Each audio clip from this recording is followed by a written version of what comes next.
tendo com mensalão, sanguessuga e tudo mais, que ele coloca tudo como se fosse uma forma de financiamento de campanha, mais ou menos que já aconteceu durante a apuração do escândalo do mensalão. Qualquer que seja o presidente da República eleito, o senhor acredita que no ano que vem, depois de tantos escândalos, essa reforma será inevitável ou ainda dá para empurrar com a barriga, como já estão fazendo há uns 15 ou 20 anos? Olha, não há inevitabilidade no processo social. Da mesma maneira que nós não crescemos inevitavelmente, a Argentina mesmo foi uma sociedade que evoluiu, não há a inevitabilidade. Se continuar a campanha dos dois candidatos a presidente da República, no toque que está, na conversa que tem, o Lula dizendo que não sabia de nada, que ele fala de problemas e dificuldades, ele não diz roubalheira, falta de ética, de moral, de compostura, de espírito republicano. Esses são os valores que nós temos que, com vigor, para que eles não se repitam. E é necessário que o presidente da República assuma uma linguagem que seja uma linguagem de austeridade, de firmeza. Nem ele faz isso, nem o Geraldo Alckmin, lamentavelmente, tem feito isso. Então, se os dois candidatos não criam na sociedade um movimento que estimule, que traga para o debate as pessoas que queiram efetivamente uma sociedade diferente da que nós estamos vivendo, quando ele chegar à presidência da República, ele vai ficar refém das oligarquias e daqueles que se locupletam, que se aproveitam, que estão nessas listas que aumentam a cada dia de roubalheira. Olha, no mensalão, nós tivemos 2 ex-presidentes da Câmara dos Deputados afastados e envolvidos por corrupção. Nós tivemos os líderes dos principais partidos do Parlamento brasileiro denunciados de receber dinheiro do governo e do delúbio. Nós tivemos o líder do governo, nós tivemos os presidentes dos principais partidos do país. Então você veja o comando da Câmara, e agora no mensalão tem 3 membros da mesa diretora. Então o comando da Câmara, a chamada elite da Câmara, é que está envolvida nessas lambanças, em práticas que não são recomendáveis do ponto de vista moral, em desvio de conduta que geram corrupção. Mas o pior discurso não seria o de dar um tom de normalidade a uma situação, como o senhor próprio disse? Mas é o que está muito longe de ser normal? Mas é o que está se dando. Se você pega a cobertura que os jornais de televisão têm feito da campanha eleitoral, no que vem sendo dito pelos 2 principais candidatos, aqueles que disputam a presidência da República, o discurso é de normalidade. Eles não vejo nenhuma indignação deles com tudo isso que ocorreu nesses últimos 4 anos. A única candidata que tem mostrado essa postura é a Heloísa Helena do PSOL, que tem uma dificuldade por ser um partido pequeno. Mas que cresce. E cresce exatamente por causa disso. E não adianta dizer que isso tudo é para a campanha eleitoral, porque não é. Se você pega o patrimônio, faz uma comparação do crescimento do patrimônio das pessoas que estão envolvidas nisso, que você vai ver. Nós vamos a um rápido intervalo comercial. Já já a gente volta com o Jogo do Poder, nossa conversa com o deputado federal Moreira Franco, do PMDB. Até já.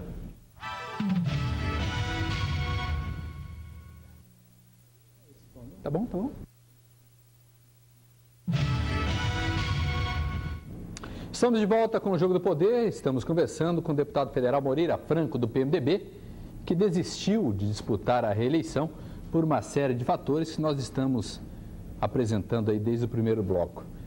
Deputado, todos dizem que não se deve fugir da luta e que as pessoas sérias precisam se manter na política, disputar a eleição, para não dar espaço para aqueles que não têm seriedade e querem só se aproveitar de mandatos, se aproveitar da política para ganhos pessoais. No caso do senhor, não seria melhor renovar o mandato, apesar de toda a quase desesperança que o senhor tem, e continuar brigando ali dentro para as coisas melhorarem lá? Olha, não existe só a Câmara dos Deputados, só um mandato de deputado federal, para se lutar politicamente contra essas lambanças e esses desmandos e esses desvios. Você tem partidos, você tem a sociedade civil, enfim, você tem várias maneiras do combate ser travado. Ponto 2, as pessoas têm que estar felizes, têm que estar confiantes, têm que estar acreditando naquilo que está fazendo. Para mim, isso é um elemento fundamental. Durante 34 anos de minha vida pública, eu já corri eleição, corri contra gente muito mais poderoso que eu sempre fui eleito na oposição, eu nunca fui eleito no governo, me elegi governador, já me elegi prefeito, deputado 3 vezes, já perdi eleição. Agora, eu sempre acreditava naquilo que estava fazendo. E eu hoje não acredito da possibilidade de dar do meu mandato de deputado federal, do novo mandato conquistado, ser uma ferramenta de mudança. O que eu vivi esses 4 anos foi a alegria, o orgulho do meu nome não estar envolvido em nenhuma dessas listas. Mas isso não passou de orgulho pessoal, de alegria pessoal. Porque o Conselho de Ética punia e o plenário absolvia, dando legitimidade a todos os desvios cometidos pelas pessoas que estavam sendo absolvidas. E aí não está a dificuldade maior nesse processo de punição? Exatamente o fato de todos os processos dependerem de uma condução do Supremo Tribunal Federal, prerrogativa dada ao deputado parlamentar que às vezes nem tem a ver o ato dele com o mandato parlamentar, mas ele tem essa prerrogativa de ser julgado pelo STF, que não tem estrutura para julgar.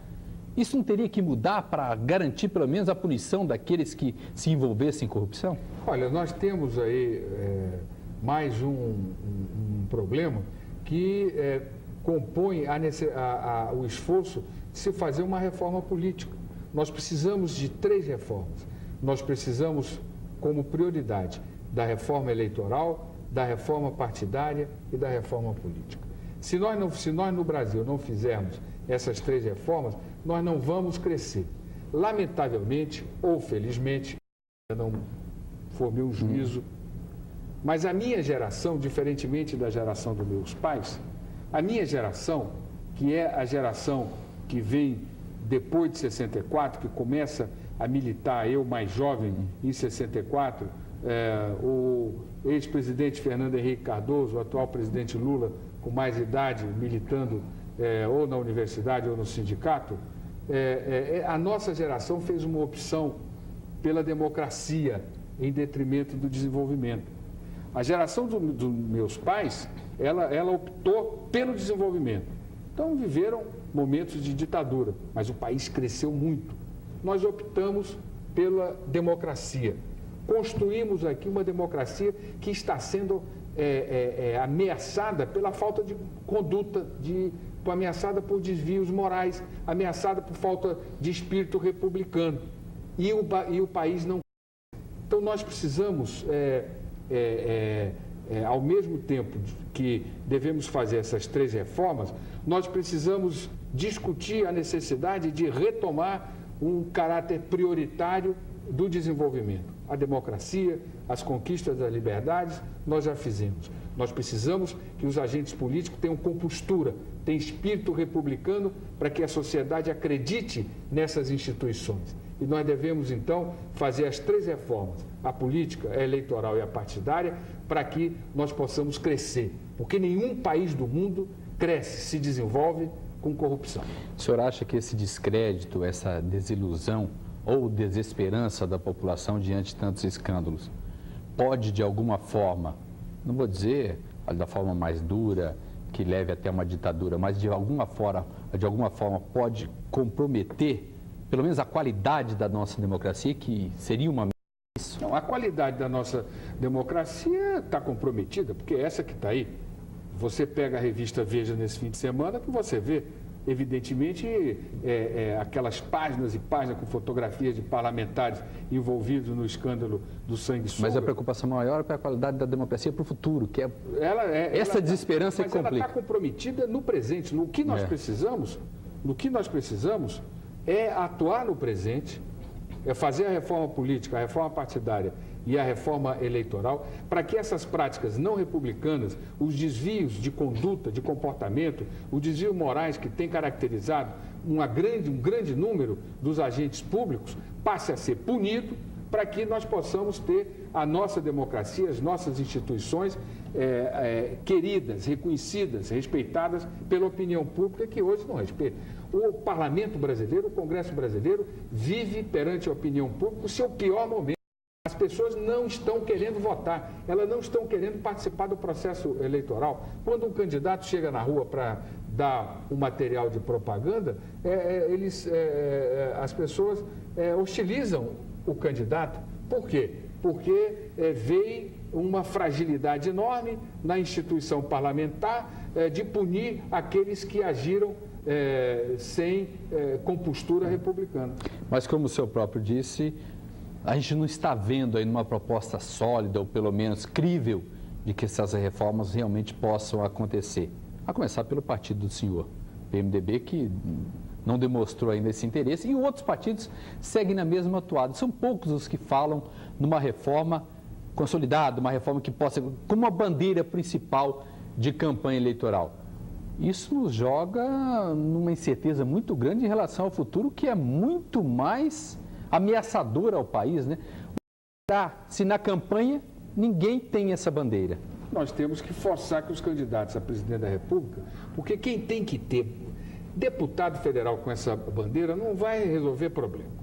A Câmara não tem... Candidato a governador está afastado em outra disputa. A Câmara não tem vigor para fazer isso. Candidato a governador tem que dizer: eu não vou roubar no Estado. Esse é o problema. Não vou deixar roubar. Não vou roubar e nem vou deixar roubar. Quem tem que fazer esse discurso para que gere consequências é o candidato à presidência da República. E eu acredito que com esse programa nosso, com outras pessoas falando, com artigos nos jornais, com a sociedade civil se mobilizando, os candidatos terão que fazer esse discurso. Até porque os dois que estão competindo vão ver que Heloísa Helena Crespo que faz esse discurso. Ela não tem estrutura partidária, ela não tem capilaridade social, ela não tem capilaridade política para se tornar vitoriosa. Mas os dois, o Alckmin e o Lula, têm.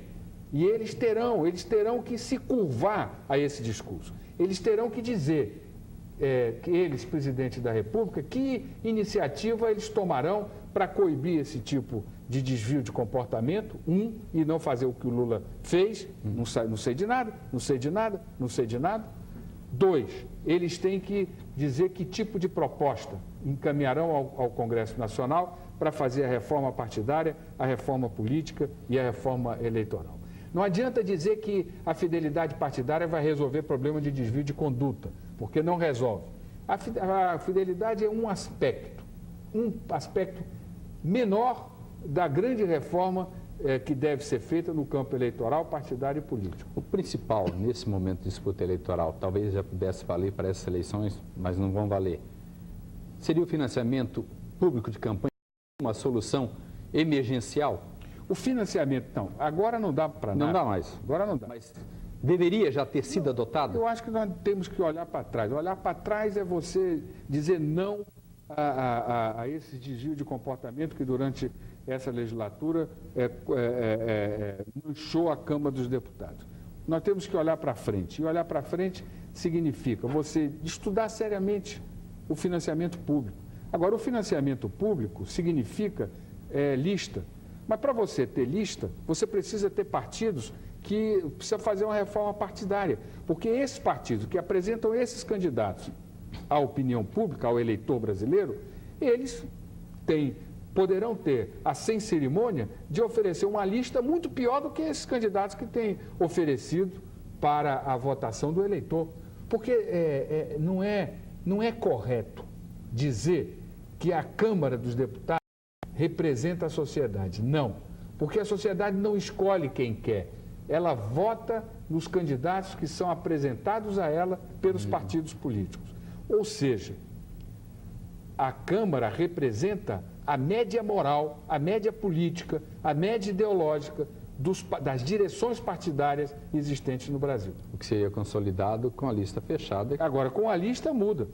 A lista, os partidos, eles assumirão integralmente aquilo, a legenda estará comprometida e uma série de outras obrigatoriedades e obrigações deverão ser postas na lei para que nós possamos ter partidos que possam ser punidos, os partidos punidos, quando seus membros praticarem desvio desta natureza. Hoje, nem quem pratica é punido e muito menos partidos políticos. Mas os partidos hoje seriam árvores envenenadas que provavelmente dariam frutos ruins se tivesse uma lista qualquer maneira. Então vai ter que mudar tudo, refazer, começar outros partidos. A reforma tem que ser partidária, a reforma tem que ser política, a reforma tem que ser eleitoral.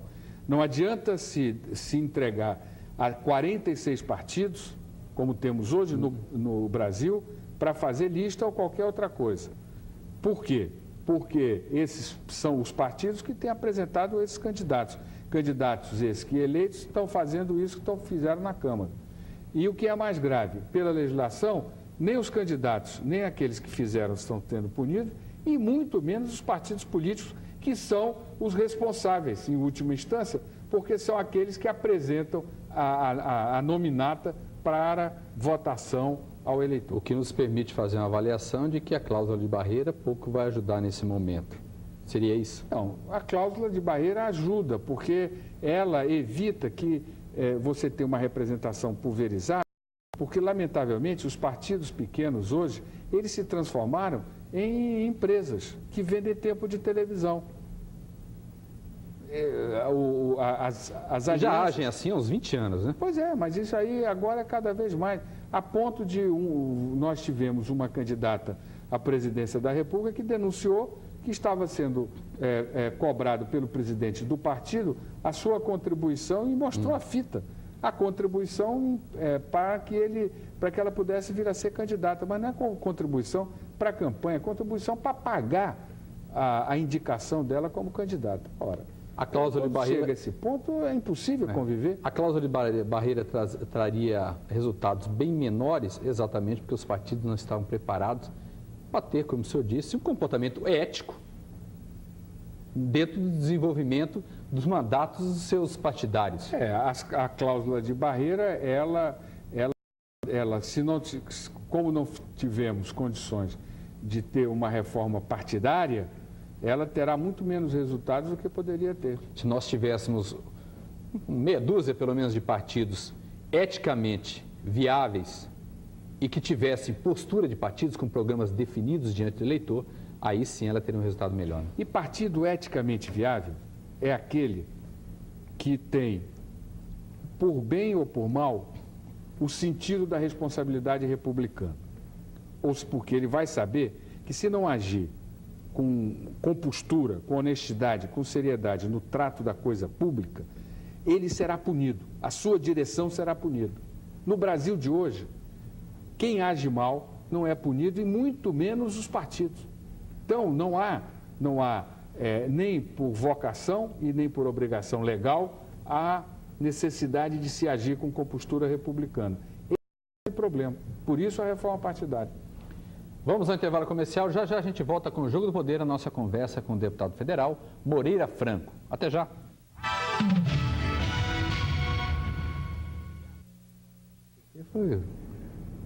Sim. O Jogo do Poder está de volta. Estamos conversando com o deputado federal Moreira Franco, do PMDB, que desistiu de disputar a reeleição. Agora vai ficar sem mandato há alguns anos, cuidando de outras atividades políticas, sem deixar a política, como já disse aqui nos blocos anteriores. Deputado, o Estado do Rio de Janeiro hoje tem um motivo para se envergonhar. Ele está aí listado entre aqueles que têm o maior número de parlamentares envolvidos no escândalo de sanguessuga. Muitos parlamentares já passaram por essa mesma cadeira aqui nos últimos anos, conversando sobre política no Estado do Rio. Muitos até hoje estão com esses nomes envolvidos nessa lista, mas outros já alertavam para a queda da qualidade da nossa representação política, da falta de debate de ideias e até da falta de preparo técnico para exercer um cargo de deputado federal. Culpando alguns ao assistencialismo, dar voto para essas pessoas que não estão preparadas para ocupar esse mandato, outros, são aproveitadores, são oportunistas, enfim, são esses nomes que hoje representam o Estado do Rio de Janeiro. E o Rio de Janeiro está com uma dificuldade em formar novas lideranças, até com força política nacional. Nós não temos aí um candidato à presidência da República, como já tivemos no passado. O senhor acha que o Rio de Janeiro hoje também está pecando pela decadência, está pagando pela sua falta postura ética por parte desses parlamentares? Olha, esse problema não é um problema localizado. Quer dizer, nós temos uma percentagem, um número maior de parlamentares da bancada do Estado do Rio de Janeiro, de todos os partidos, envolvidos nisso. Mas não é também uma diferença brutal dos outros partidos. Temos 13, em outros estados, aliás, se nós aqui do Estado do Rio de Janeiro temos 13, vamos supor, outros estados têm 11, 10. Não é uma diferença assim tão marcante. Porque, lamentavelmente, o que nós estamos vendo no Brasil, nessa legislatura atual, é que esse tipo de comportamento se tornou absolutamente corriqueiro. Está banalizado. As pessoas acham que ser vilão é um ganho, é positivo, é valorizado. A sociedade, o mundo político valoriza aquelas que agem como vilão. Pior que nós somos mundo político, Brasil, até as novelas estão mudando o comportamento e valorizando os vilões. Né? Pois é, exatamente. As novelas já estão formando a opinião pública, valorizando, dando destaque, dando final feliz para o vilão. Ou seja, você vira, você tira o teu, se safa no teu, vale tudo para o teu, e se você está bem, o resto que se dane. Esse tipo de ética, de ideologia, ele não é específico do Estado do Rio de Janeiro. O sistema político brasileiro, o sistema partidário brasileiro, o sistema parlamentar brasileiro, ele está precisando de uma grande mudança. Uma mudança de natureza institucional, legal, mas também uma mudança de natureza moral. E essa mudança de natureza moral, eu insisto, ela começa por uma reforma partidária, porque os membros das câmaras municipais, da Assembleia Legislativa, da Câmara Federal, do Senado e dos governos, eles são indicados pelos partidos. O eleitor não pode votar em quem ele queira. Ele só pode votar em quem cumpre uma série de exigências, a começar pelas exigências partidárias, que são as mais rigorosas. E às vezes já é uma carreira maculada que começa lá atrás, como líder comunitário, como vereador, como deputado estadual, chega a deputado federal, até senador, já com uma carreira maculada porque ele se acostumou a agir de forma em que a moral era colocada de lado, em que a ética não era considerada. Evidentemente, quando chega no Congresso, ele vai continuar agindo como sempre agiu. Pois e uma coisa que nós temos que ter, em uma comunidade, você sempre tem pessoas excepcionais, pessoas boas, pessoas com defeitos, com virtudes, e tem pessoas com desvios. O problema é quando essas pessoas com desvio passam a ter o comando lógico da instituição ou da sociedade. Para se sentir à vontade para liderar, né? Não, mais do que isso, ela tem um comando. Na Câmara dos Deputados, esses desvios, as pessoas que tiveram esses desvios, elas tiveram o comando. Eu repito, são 2 ex-presidentes da Câmara, são presidentes dos partidos, líderes dos principais partidos, agora, no sanguessuga, 3 membros da mesa diretora, ou seja, é o comando político-administrativo da casa. Aí não dá, aí não é possível. Aí nós temos que nos indignar. E mais grave, quando eu constato aqui, e você já me alertou também para isso, que vários parlamentares que estiveram envolvidos e que foram absolvidos vão se eleger novamente, vão estar lá nessa nova legislatura. Evidentemente, vão estar traumatizados, a família, até acredito que estejam, vários deles estarão. Mas o problema, do ponto de vista da sociedade, não pode acontecer dessa maneira. Existe um movimento, não dá para ser assim. Existe um movimento de deputados para que se busque respaldo jurídico para que o Tribunal Superior Eleitoral não dê registro a esses candidatos, principalmente aqueles em que há provas robustas, independente do julgamento da Câmara. Você acha possível isso? Já foi. Não é possível, isso não vai ocorrer, isso é demagogia. Quem está propondo isso está querendo ocupar espaço no jornal. Eu me sinto muito à vontade, porque eu nem sei quem é que está levantando essa tese, porque certamente sabe que isso não vai ocorrer, porque só é impedido quem tem processo transitado em julgado. Que é condenado. Que é condenado. O próprio presidente do Tribunal Superior Eleitoral, quando recebeu aquela lista de candidatos com questionamentos no Tribunal de Contas da União, ele lamentou dizendo que aquilo não adiantava que mesmo já sendo sido julgado pelo Tribunal de Contas, como não tinha sido julgado pela Justiça, essas pessoas poderiam ser candidatas. Ou seja, a improbidade administrativa já tinha sido comprovada pelas pesquisas do Tribunal de Contas da União. Já tinha sido condenado, a pessoa tinha sido condenada. Mas como não tinha sido condenada pela Justiça, poderia ser candidato. Então esses aí poderão muito mais do que os outros que a lei garante. Deputado, vamos falar um pouco sobre as eleições aqui no estado do Rio de Janeiro. Nós temos aí nomes novos tentando disputar o governo, a maioria deles pela primeira vez disputando o governo do estado do Rio. O senhor que já foi governador sabe da dificuldade que é administrar esse estado com todos os seus problemas. Se o senhor tivesse que dar um conselho, primeiro como parlamentar experiente, segundo como um ex-governador, quais são os principais problemas a serem combatidos no estado do Rio para que a população tenha um pouco mais de satisfação em viver aqui no estado? Olha, o primeiro problema é financeiro. Do ponto de vista financeiro, o governo do estado está numa situação muito difícil. Reiteradamente, o Tribunal de Contas do Estado tem alertado a opinião pública, os candidatos, sobre a fragilidade financeira das contas do governo do estado e sobre a fragilidade das contas públicas. Então, eu creio que esse é o primeiro problema, porque se não for enfrentado de maneira muito séria, o governador não vai conseguir fazer nada e a lei de responsabilidade fiscal, que foi um grande avanço que nós tivemos, vai acabar punindo. Agora, a economia do Rio de Janeiro, agraciada com recursos do petróleo nos últimos anos, ela não teria que estar mais estabilizada do que está hoje para oferecer uma possibilidade de progresso, de desenvolvimento, principalmente social? Nenhuma economia em uma área geográfica, ela sobrevive dependendo exclusivamente de uma atividade.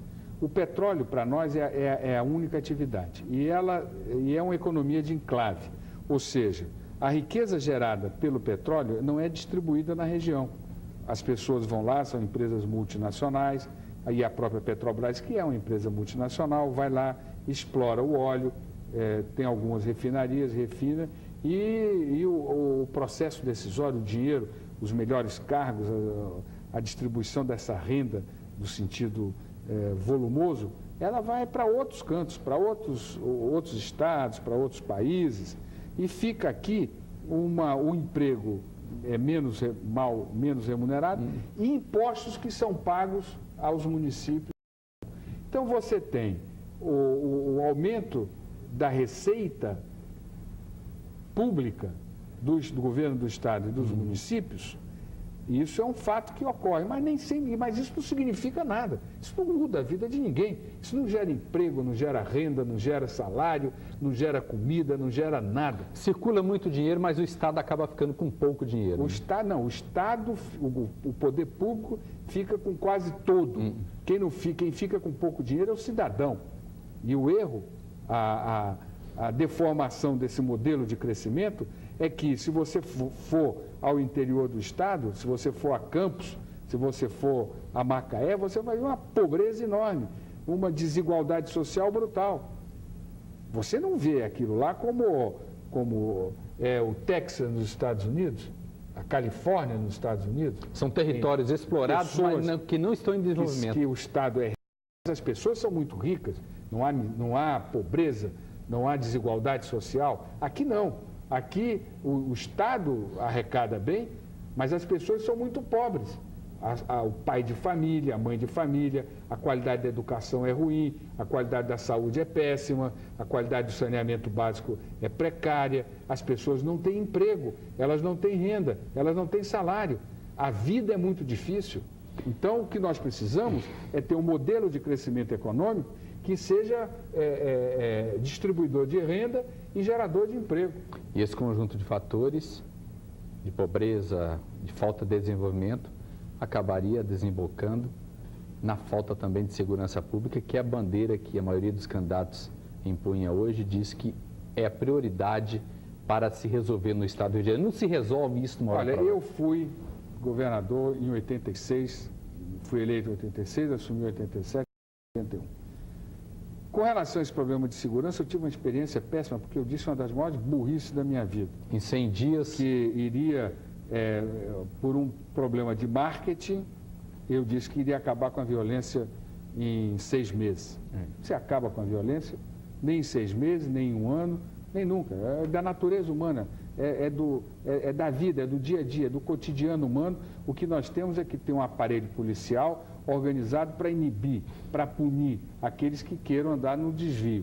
Mas, lamentavelmente, eu, na época, cometi disse essa frase da mais absoluta estupidez. O que me irrita profundamente é porque ela é muito burra. Eu não me acho merecedor dela. Pois bem, então, eu creio que hoje as coisas estão muito piores, mas muito piores do que na minha época. Mas imensuravelmente. Agora não seria questão de 6 meses, seria 60 anos. Agora, e não é só no estado do Rio de Janeiro, nós temos o grande problema do futuro presidente da República é segurança pública. O que foi a inflação no governo Fernando Henrique Cardoso, o inimigo público número 1, agora para o novo presidente da República é segurança pública, que hoje é uma questão nacional. Veja o caso de São Paulo. Se você vai nos outros estados que não têm o mesmo nível de cobertura de imprensa e que não tem um crime organizado com tanta arrogância e prepotência como São Paulo e Rio de Janeiro, você tem também problemas graves na área de segurança. O aparelho policial está muito contaminado. Raro é o caso que não tem polícia envolvida. É envolvido a Polícia Federal, é Polícia Municipal, é Polícia Estadual, é Polícia Militar, é Polícia Civil. Então nós temos que também, o novo presidente da República tem que ter uma política de segurança pública nacional e nós precisamos fazer reformas na nossa legislação, na Constituição, para reorganizar o aparelho de segurança pública do país. Mas parece que os candidatos ainda não acordaram pela importância de se debater e de se promover ações favoráveis à melhoria da segurança pública. Pelo menos a gente não tem visto isso.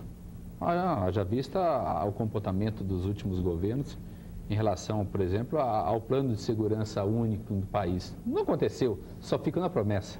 Pois é, mas aí é o seguinte, daqui a pouco a infiltração que hoje existe em vários órgãos da administração pública, infiltração organizada pelo crime organizado, planejada, nesses órgãos vitais, principalmente na área de fiscalização, ela vai entrar na Receita, vai entrar nas instituições republicanas. Você veja, a Câmara Federal, ela viveu nesses 4 anos o resultado de uma leniência de muitos anos. Se o governo federal, se o próximo presidente da República não tomar pulso firme com a política de segurança pública nacional, ele vai levar o país a viver o que a Colômbia viveu e vários outros países viveram. Deputado Moreira Franco, muito obrigado mais uma vez pela presença aqui no nosso programa Jogo do Poder. Muito obrigado, boa noite. O Jogo do Poder fica por aqui, a gente volta na próxima segunda-feira, às 8h30 da noite. Que você tenha uma boa noite e uma ótima semana.